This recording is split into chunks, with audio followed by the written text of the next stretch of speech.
Yeah, it's your boy Crypto Blood, and welcome to another episode of My Two Satoshis. It is January 20th, 2020. Shout out to my man Christian McNair for the song request. He's one of the YouTube members, so he gets priority. He wanted to play that De La Soul, Stakes is High. This is some old school classic stuff right here. Great to hear some music like this every once in a while. What's going on, people? Hope you guys are doing well today, and welcome to another episode. Today, we're going to be addressing something that I actually saw over the weekend and was monitoring it and seeing what was happening as far as the developments of this story.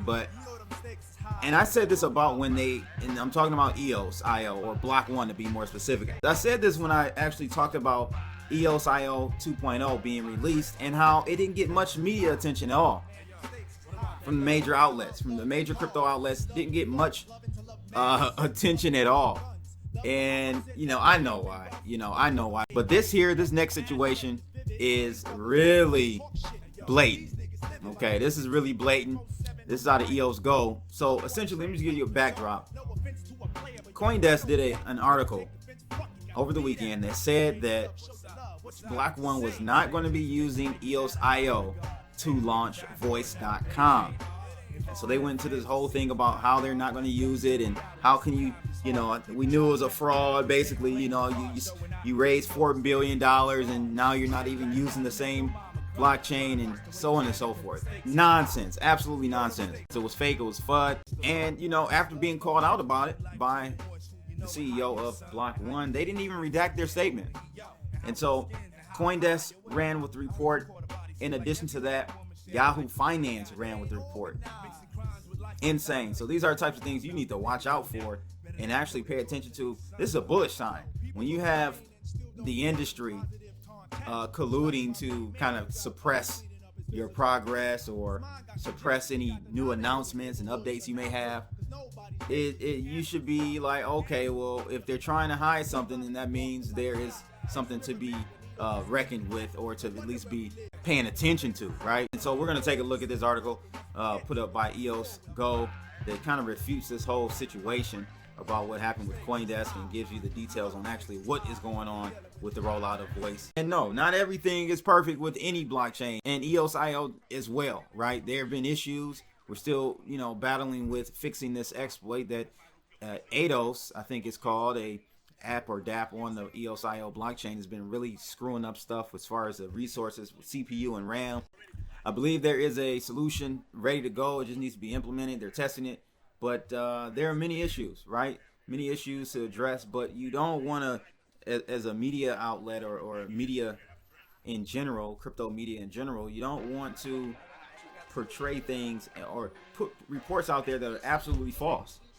There's no, you know what I'm saying? Like that is where you draw the line and you say, wait a minute, something is definitely wrong here. So again, we'll take a look at that. This one though, this was hilarious. A Canadian teen was charged with a $50 million cryptocurrency theft. Wow, 18-year-old out of Montreal is facing criminal charges connected to a $50 million SIM swap scam targeting cryptocurrency holders. So we'll take a look at that. And then lastly, Tom Lee at it again. I tell you guys, I'm not a fan of Tom Lee. Didn't like him when he was equities perma bull, back in 2008. Even prior to that, he was always bullish. Bull, right? And when 08 hit, he was a bull all the way to the floor. All the way down to 666 points on the S&P 500. He was a bull all the way, people. All the way. But it looks like he is getting backlash because it looks like there has been some exposing of his Fundstrat company for publishing paid IOTA reports and really pushing IOTA to its clients. So we'll take a look at this out of Crypto Daily. Thought this was interesting. So we'll take a look at all three of those articles here in a second. But before we start, if you guys find these types of videos informative, make sure you like, share, and subscribe, and click that bell to receive more videos like this. And this episode is brought to you by DudeX. Yes, the mainnet is live. Their exchange is up and running. They're adding liquidity every day. The next generation in fair and high-speed crypto derivatives trading platform. Check them out at dudex.com. I'll leave a link in the description below. And actually, you'll be able to gain up to $70 if you use the link below in trading money, depending on how much you deposit. But very, very clean and quick platform. And actually, the way they display their liquidation amounts and stuff and all that is all in US dollars. So it makes it much easier than with BitMEX. You got to kind of remember how to convert things when you're dealing with it over in BitMEX. Well, here, your profit and losses are in dollars. Your liquidation amounts and all that are in dollars as well. So I thought that was one little thing that I think BitMEX does on purpose. But one thing that Dudex doesn't do that makes it easier for you to maintain and understand where you are with your positions and trades. So again, check those guys out at dudex.com. Let's take a look at this first article out of Cointelegraph regarding this Canadian team that was charged with a $50 million currency heist.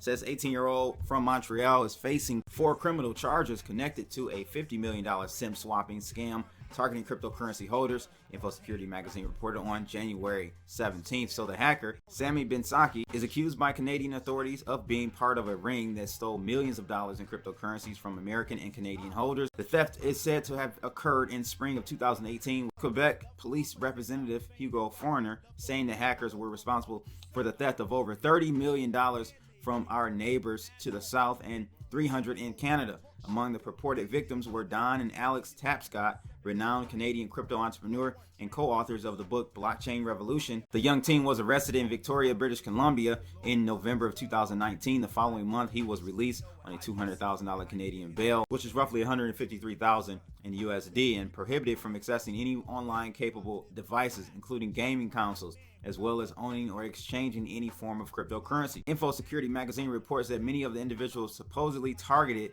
by the hackers had attended the Consensus Conference in New York. Rob Ross, SIM swapping victim and manager of StopSimCrime.org, told Infosecurity Magazine that hackers spot targets during these types of events. So if you're wondering what a SIM swap was, the attack occurs when the hackers are able to trick the telecom company to transfer the victim's phone number to the attacker's SIM card. Though it is possible to do this by impersonating the victim with the telecom's customer service, the companies are plagued by insiders that use their access to facilitate this type of crime. With a SIM swap, attackers can bypass most authentication and password recovery mechanisms that rely on phone numbers. So I would say this is crazy about the kid. I'm sure he's going to do some major time, but I would say never give out your real number. Use like Google number, use a secondary virtual number anytime you're registering for services online, for anything, doing business or whatever. Give them that secondary number and never your primary number that's actually attached to your billing for your carrier. So it's crazy that happened. It's good to see that they caught that guy. My thing is, I always wonder when these types of criminals get caught or authorities catch up to them, you gotta think that they're using technology that most people aren't aware of to track these people. These hackers use like Tor networks and all types of VPNs and all types of stuff, and they still get caught most of the time. So it's just crazy. I don't know what these agencies are using, but they're using some real advanced stuff and they're catching a lot of people from, white collar crimes like that to blue collar crimes to robbery and stuff like that. If they want you, they're going to catch you. You do a high enough profile crime, man, they are going to catch your ass in 2020. I'm trying to tell you guys. These people better find something honest to do out here. The second article is something that's not honest, and is what Coindesk did to block.one. And so again, I gave you the backstory, the backdrop on what Coindesk reported regarding block.one. And so EOS Go writes that in the last 24 hours, Coindesk, one of the major crypto media outlets, just published an article written by Brady Dale that's attempting to FUD on EOS. So EOS Go says in the last 24 hours, Coindesk, one of the major crypto media outlets, just published an article written by Brady Dale that's attempting to FUD on EOS. As for the article's title, the writer states that block.one will not launch its social media network on EOS. The article is trying to make a point by declaring block.one promised that Voice would run on EOS mainnet, and plans to do such thing have changed. And so since the article was published, many questions and FUD statements were raised both in Western and Eastern communities. To be clear, Voice mentions in an FAQ that while in beta, it is going to be hosting its platform in a purpose-made EOS.io blockchain, and that they would like to leverage the EOS public blockchain in the future. This course of action is actually a perfectly understandable one, since the software is still going to be running on beta version. Voice beta will be available on the 14th of February and is believed to be launched on the recently announced official EOS.io testnet, testnet.eos.io. Once the software goes out on beta, the social network should move to EOS mainnet, where block.one bought 3.3 million EOS of RAM back in May, stating their intent on building on top of the system. And so just to go a little bit further, getting it from the horse's mouth, Brendan Blummer, the CEO of block.one, said February 14th is a technical beta where we can test and iterate. In the future, publishing to public chains will diversify moderation and strengthen censorship resistance. We let Coindesk know their article was misleading, but they refused to edit. Let's fix journalism with voice.com. And then he goes on to say, this is directly from his thread. He said, in the future, journalists will be held accountable for their words by the public, much how Uber freed writers from being captive audiences. Blockchain will do the same for media readers. Full interaction transparency on article public engagement and incentivize accuracy. And then he goes on to say that already 3 people in this thread that Brady Dale reached out to who attempted to provide factual accuracy, and all of them were ignored. Voice won't ignore anyone. And then Colin Talks Crypto says, why the heck wouldn't they fix a factually incorrect article when reached out to by the source of the article? Mind-blowing irresponsibility, Coindesk. Absolutely. And like I said before, you know, they didn't really even cover EOS 2.0, EOS IO 2.0 news like that. It wasn't really covered as far as I could tell. And so for me, it just gives me more confidence in what EOS IO is looking to accomplish. You know, when they fear you and they do things like this, they try to suppress, you know, different announcements or totally blow out of proportion and report on things. To me, that lets me know that they're scared of this platform, the establishment. And, you know, there was another guy on Twitter kind of spreading the same falsehoods as well based off this article. And, you know, he was an ETH person, some major guy with Ethereum. And, you know, it's cool. You know, I don't think it's really going to make a difference because code is code and people are using and will continue to use the best product out there. That's what's going to win. The best product with the most marketing dollars behind it. Those two things make a perfect combination for success. And so we'll just have to see what happens. But yeah, I thought that was pretty messed up, and I'm pretty disappointed. Not surprised, but disappointed to see Coindesk do that. Last article, Tom Lee from Fundstrat. A lot of backlash towards Fundstrat for publishing paid IOTA report, it says, out of Crypto Daily. It says Fundstrat has supposedly been seen plugging the controversial IOTA cryptocurrency to its clients. This comes after Fundstrat published a report that was allegedly commissioned and paid for by the IOTA Foundation. The well-known Bitcoin bull hasn't commented on the matter. They're talking about Tom Lee. It says that Tom Lee's stock market research company, Fundstrat, has supposedly been seen plugging the controversial IOTA cryptocurrency. And this news comes from Hasu. On Twitter, said Fundstrat, the independent quote-unquote independent research boutique, publishes a bullish 71-page report on IOTA, fine print, commissioned by IOTA. At least it had the decency to disclose that, I guess. But I guess, you know, from a legal standpoint, they really had to. They would have been in huge trouble if they hadn't. It says nicely hidden on page 71, the report has the following in it. It says Dominic Sheener is both the co-chairman of the board of directors for the IOTA Foundation and co-founder of the IOTA Foundation. Dominic has commissioned / paid for this specific research project and has permission to distribute.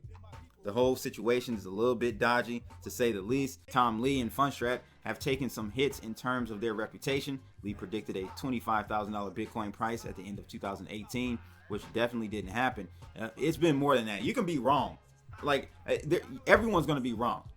It's when you consistently, time over time, come out with these wrong predictions. And you got people paying for this stuff.